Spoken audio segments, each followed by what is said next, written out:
Welcome to solverfy.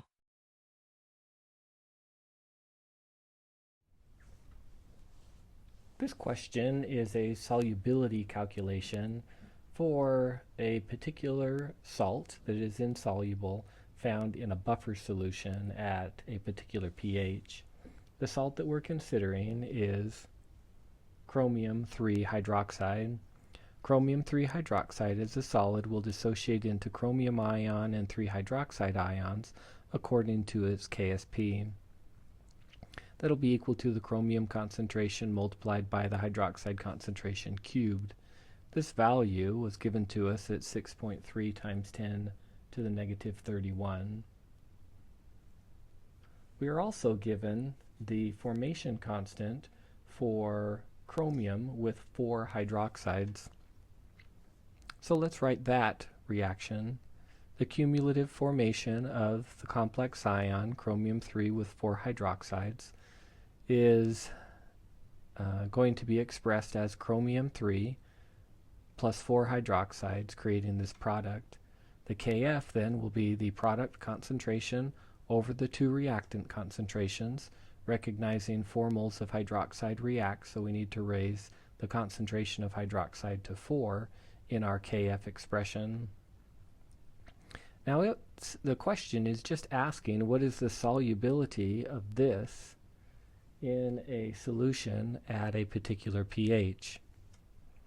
Well, we have to take into account both of these equilibria. When we sum these two equilibria together, you will notice that chromiums will cancel and 3 of the hydroxides will cancel. The new K value for this new reaction will be the product of these two K values, which gives us the expression, the chromium complex ion with hydroxide product divided by just the hydroxide concentration. And because we sum these two reactions together, if you remember your equilibrium constant rules, you multiply the two equilibrium constants to get the final equilibrium constant. So if we know the hydroxide concentration, which is given to us from the pH, and we know the K value for this equilibrium, we can figure out the concentration of the complex ion that is formed by simply multiplying K by the hydroxide concentration. pH was 13, so that means the hydroxide concentration, or the hydronium concentration, is 10 to the negative 13 divided into Kw.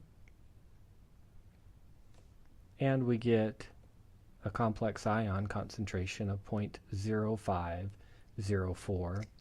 So that means we have this being our molar solubility.